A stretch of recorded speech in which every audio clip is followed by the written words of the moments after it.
All right, so getting straight into it, this video is about the ego problem in the black community amongst black men. I am looking at my laptop. I do have a script this time. That way I make sure I don't miss any points that were brought up in the conversation. But the conversation came up because I was asked, why does there seem to be a problem, ego problem amongst black men? And being that I've had ego problems when I was a kid, and I'm still battling with some of that to an aspect now. We program a certain way for so long. It's hard to really just drop something all together. So I'm still battling with it to a certain extent, but it's nowhere near as bad as it was. But speaking from experience, um, you know, I was able to give a little bit more insight in the conversation. But how I feel certain things, play into our egos, and they each feed into something else. So it could, make our ego that much more of a problem depending on, what's going into it. And what I mean by that, being a black man alone comes with having an ego. Like that's just off top. You're a black man, you're gonna have an ego. Um, let's see. Another aspect of it would be respect and pride. Um, Pride can, I guess, can go hand in hand with ego, but um, for black men, we real big on respect, and we don't like to be disrespected in any type of way or looked at as less of a man. So that's gonna feed into our ego. And then the last thing that I mentioned that would go into it is it depends on the person's background, their upbringing, what they've been through, where they from. All those things factor into, you know, how much of a problem a person's ego may be. Um, and basically what I mean by that is if you got a person that's raised in the suburbs and never experienced anything and has it good, their ego problem may be a little bit, if you would consider it a problem, it depends. It may be a little bit different from somebody that's had a rough life, at any point in time in their life, and raised in the hood. uh you know it's just different depending on your upbringing.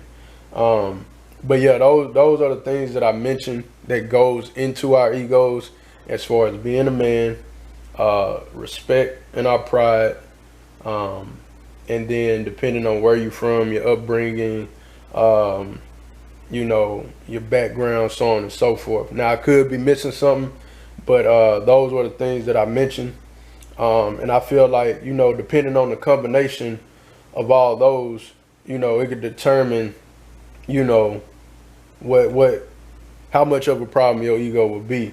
Now, for me personally, I realized at an early age that if I didn't get my ego in check, um, somebody was gonna get hurt. And I'm not saying that to sound macho or whatever term you may want to put on it, but just being realistic and speaking from a personal standpoint, I had ego problems and I had anger problems. So you mix both of those together with um, being raised up a certain type of way, you're not gonna go for a lot of nonsense. So that's just feeding into, an ego that I already had a problem with.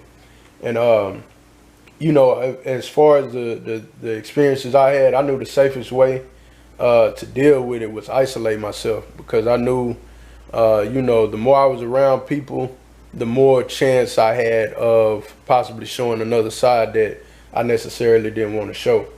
Um, Now, folks that know me, they may be able to tell you that on the surface everything seemed fine, but that was because I was internalizing a lot of stuff.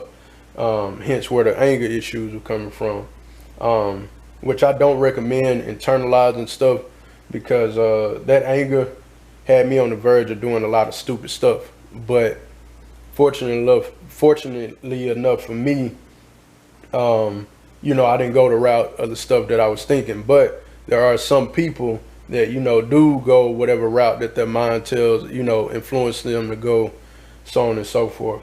But all that being said, my story may not be the same as other men. Some men, you know, they going left at the drop of a dime. So they may not have the same type of patience that I had.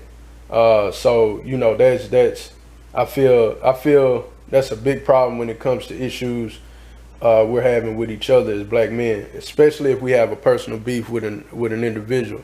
Now think about it. If you got a person that, you know, is on go at all times, and they run into a random person, and a random person does something small and they on go. Think about if they have a personal beef with somebody that they know. It's going to escalate that much more. So, you know, that's a problem that we have in, you know, in the black community as far as men. This has been a problem for a minute in our community, but I think, me personally, I think it's went to another level because, like I mentioned in my Black Value video back in the day, and when I speak on this stuff, I'm not condoning it or saying, you know, not necessarily saying this is what it should be. I'm just speaking on my past experiences. Back in the day, we threw hands, even if it was over something small. Nowadays, people are getting shot and killed over that same small stuff.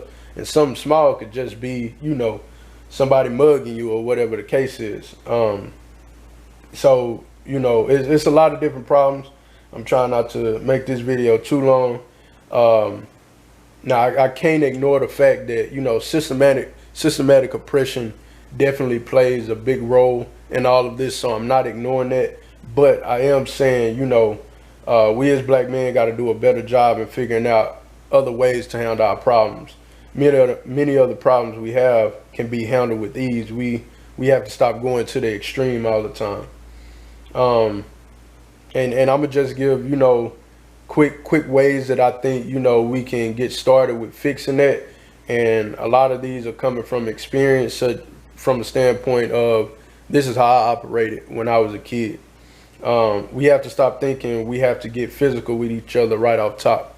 You know, certain problems can be handled from a verbal standpoint, and you shouldn't feel any less of a man because you're trying to avoid a conflict. Because I can say then and now, if I can avoid a conflict, I'm gonna try to see if we could talk it out. Now, this is back in my youth. I would come to you to see if we could talk it out, but if we couldn't, then I'm also trying to see then what is it gonna be? Are we gonna throw hands, or are we squashing it? Because that was the only thing it was with me. If we wasn't throwing hands, it wasn't no need to waste time. I wasn't about to lip wrestle with anybody, and I think that's a problem that we have. And now a lot of men, for some reason we lip wrestle. We like to argue, and I think that's one of the points I'm making on here. I'm just talking now. But we like to argue, you know, going back and forth, which is only escalating the problem. We definitely got to stop arguing.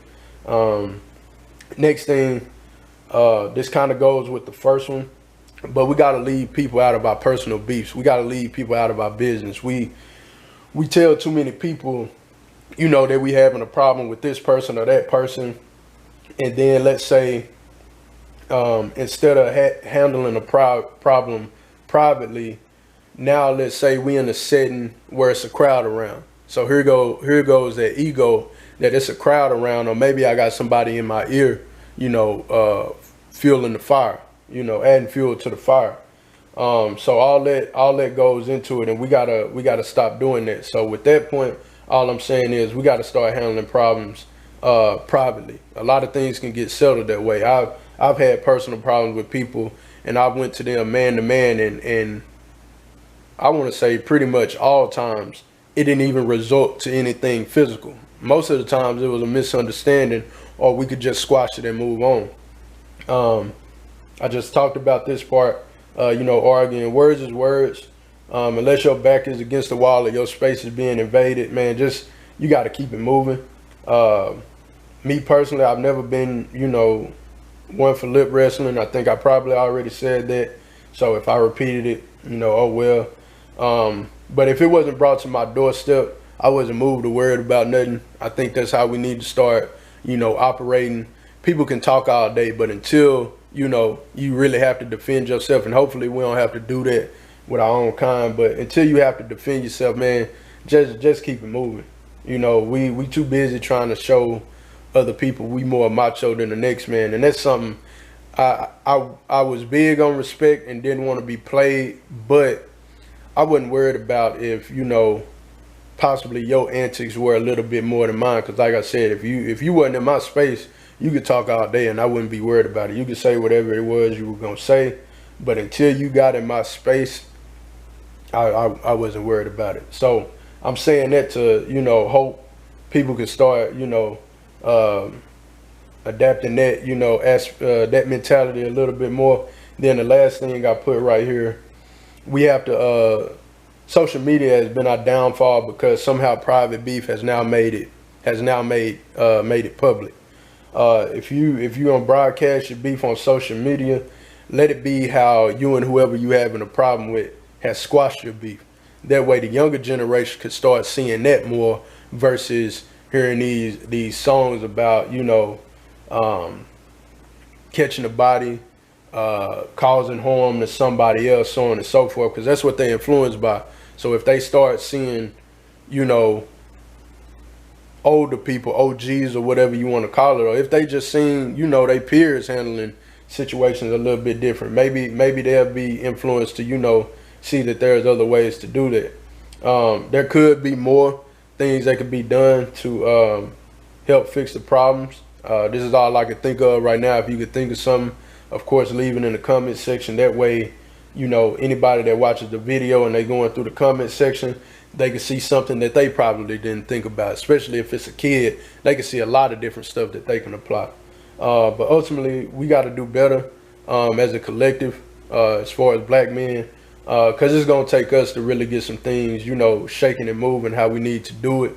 And we can't do that if we constantly at war with each other. So I hope this video, you know, encourages whoever sees it, you know, to check your ego, you know, when you're dealing with another black man, or if you're a young kid, check your ego, see if it's another way that you can handle a problem before trying to resort to violence, because we seeing that too much. So, you know, we all on the same team. We got the same problem. We facing the same type of systematic oppression. And you know, the only people that's gonna help us out of this situation is us. And we can't do that if we occupied with fighting with each other. So yeah, man, I appreciate y'all for watching. Check out the other videos, like, subscribe, all that good stuff.